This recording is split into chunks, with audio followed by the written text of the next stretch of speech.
Hey everyone, welcome back to Life Under Deborah's Palm, where today I am finishing up the dream interpretation symbols. This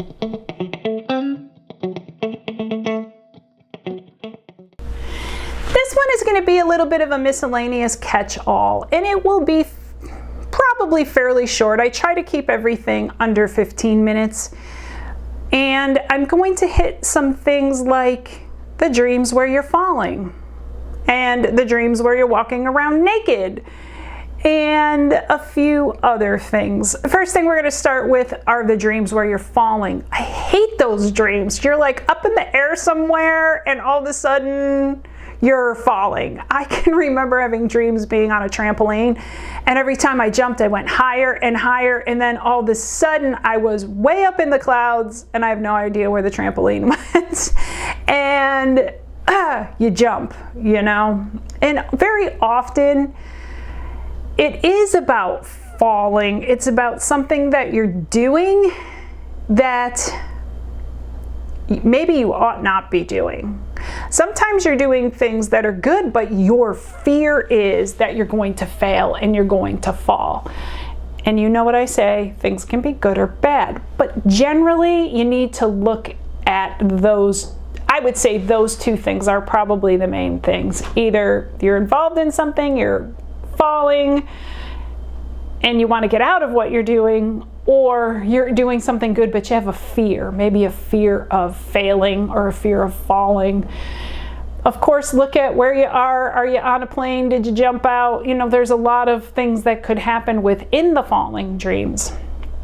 The other one, I've heard more people, they're in some state of undress, whether it's complete or partial. Where are you? Are you out in public? Are you in a work situation? Are you in a ministry situation? Are you in a family situation? It will have to do with that situation.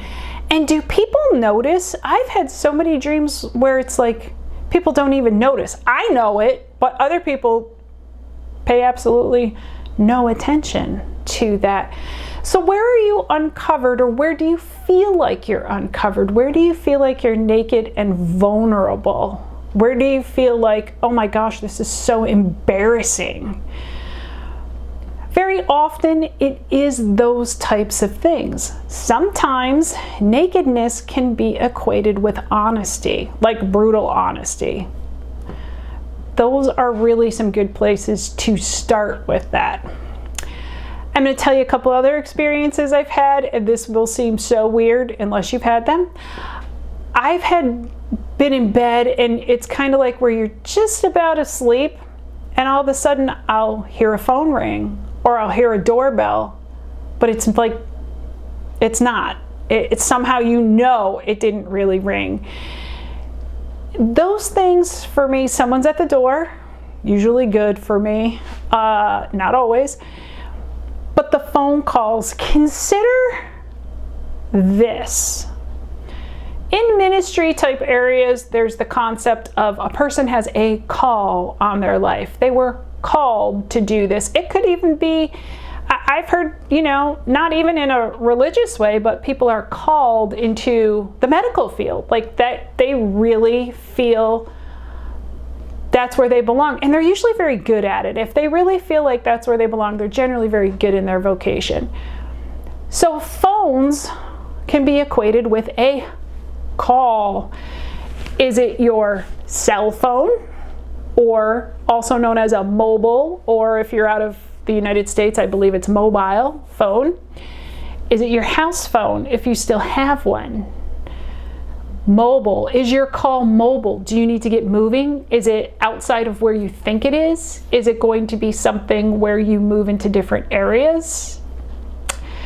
I remember one time, I distinctly remember having a dream where I was in my bedroom. It was night, and I was just standing there kind of randomly, and I heard my phone ring, and it was sitting on my dresser, and it was face down. And just as I picked it up and went to look at it to see what the caller ID said, I heard somebody in the room or whatever it was ask me a question, and they said, "Are you going to answer that?" And I woke up and I thought, Okay, this is kind of self-explanatory. This is something that I knew that God was asking me to do. I'm giving you a call. Will you answer that call? And I remember saying, what's the call? Like, I never saw what the caller ID was and what I was being asked to do. I'll be really honest with you. If I don't know what it is and I say yes, I'll never know it when it shows up. God is a God of choice. You can say no.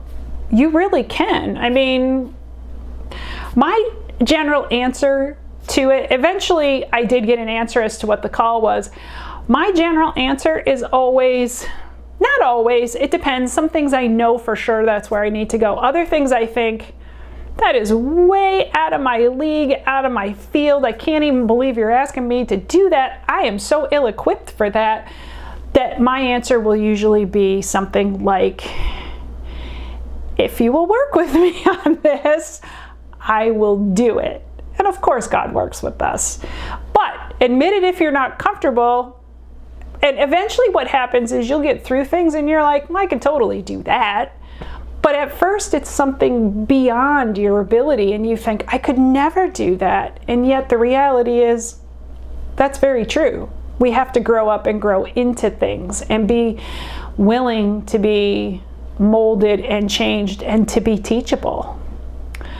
The last thing I'm just going to hit on really quick are vehicles. There are so many things. Vehicles could be a car, a truck, a pickup truck, an 18-wheeler, a sports car, a bicycle, a skateboard, a ship, a cruise ship, a military ship, a yacht. Do you get my point? There's a lot of things that come into play with getting from one place to another. Those things you'll need to consider. Some of the things I always look at is, how are they powered? Are they a sailboat? Or are they a motorboat? Cruise ships are party barges. Naval type of ships are military. Things like skateboards and bicycles need your own power to move under them. You either have to pedal or push with your foot. Is that good or bad? Is God telling you, stop trying to do things under your own power?